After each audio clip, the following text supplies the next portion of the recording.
I'm not gonna lie to you guys, I was kind of on the fence of continuing to make training camp videos, but our very first training camp video got over 3,000 likes, and our second one got about 2,000 likes, so that's enough to communicate to me that you guys like this type of content. So if you guys are enjoying this and you want to help support my channel, sack that like button for the YouTube algorithm. I live stream on Twitch on Tuesdays, Thursdays, and Sundays at 9 p.m. Pacific time, and now that we got all of that out of the way, break!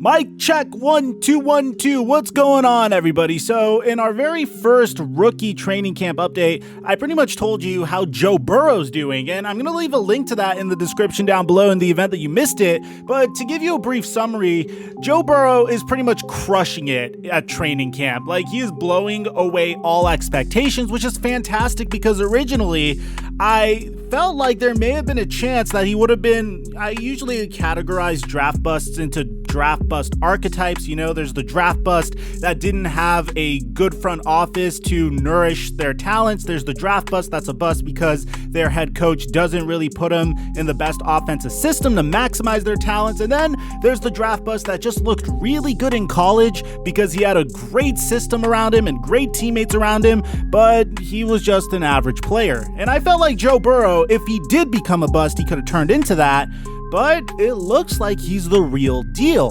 Now, on to Tua Tagovailoa, who is probably the most exciting and the biggest question mark quarterback draft pick in this entire draft, because historically, I don't remember any Alabama quarterbacks, especially in the Nick Saban era, that were successful in the NFL. As a matter of fact, correct me if I'm wrong, I don't think there's a single Alabama quarterback from the Nick Saban era that has ever made it to the NFL as a full-time starter. Let me know in the comment section if I'm wrong.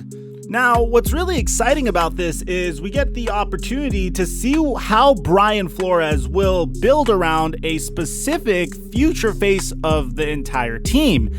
And the thing is, while Joe Burrow started training camp red hot, Tua Tagovailoa didn't really look as good in the very beginning. Starting with Friday, when Ryan Fitzpatrick wasn't in training camp, this means that both Josh Rosen and Tua Tagovailoa would have an opportunity to battle for the quarterback position, but they're not battling for the number one QB position. That apparently is going to Ryan Fitzpatrick so far. They're trying to figure out who is the backup QB. So on Friday, somebody asked Brian Flores whether there was an actual quarterback competition between Tua Tagovailoa and Josh Rosen. Brian Flores said that competition is like every other competition on the team. Whether it's the quarterback or the running back or the offensive line, whether it's the defensive line or the tight ends, everybody is competing. We're just trying to take it one day at a time to get better, improve, and see what the strengths and weaknesses are on the team. Everyone is just trying to improve and get better. I think those guys are doing a good job. Rosen's doing a good job. Tua's doing a good job. I think a lot of guys at a lot of positions are making some progress.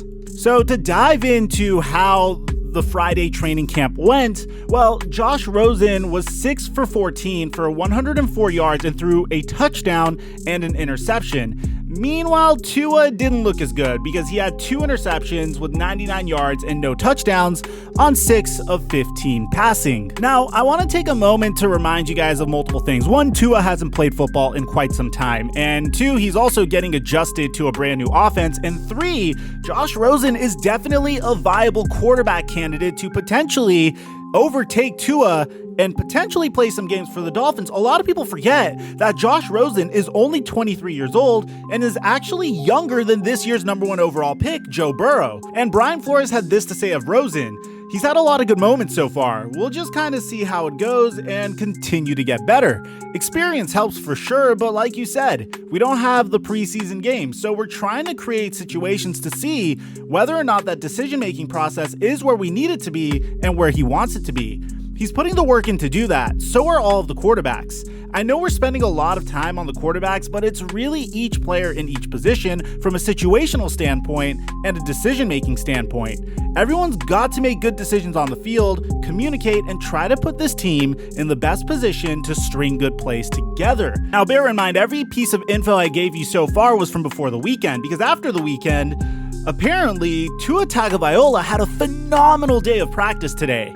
I'm seeing titles that say Tua has had flashes of brilliance, including 3 touchdown passes during 11-on-11 drills, and he's made a bunch of advanced throws that confirmed why he should be the number 5 overall pick. Now, tell me if this sounds familiar, because if you remember in my Joe Burrow video, I said Joe Burrow performed really well despite not having AJ Green and John Ross on his drives, while Tua Tagovailoa performed remarkably well without having Devontae Parker and Preston Williams on his offense. He had mainly rookies and journeymen on his squad, and one of the best highlights that came for Tua was on this 70-yard throw to Malcolm Perry. Check this bad boy out. Now, in addition to this, Tua also impressed during one-on-one drills and had several really accurate passes, which is very encouraging if you're a Miami Dolphins fan. Now, to summarize the types of touchdowns that Tua had, he had the 70-yard bomb, let's just say 69-yard bomb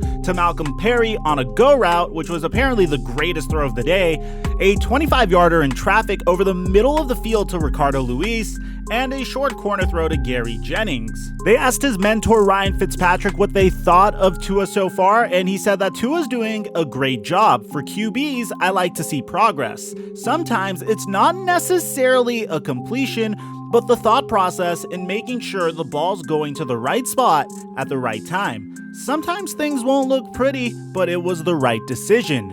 Now, if you were asking for my opinion on when we'll start to see Tua Tagovailoa on the Dolphins field for an actual game, I think he makes it under center in about week 5 or week 6, and I think it could be even potentially sooner, but he still has a lot of developing to do, and on top of that, Ryan Fitzpatrick is the clear starter so far, but that can't hold up for very long because, one, we're in the midst of a pandemic, so for all you know, players could literally be gone for a week or two just because they have to quarantine in of itself. But on top of that, Ryan Fitzpatrick is 37 years old, and I can imagine that even if he's able to get into full games, the pandemic will probably hold him back a little bit because he has a family of 7 kids, but he probably can't take a lot of hits anymore, especially if he takes one hit the wrong way.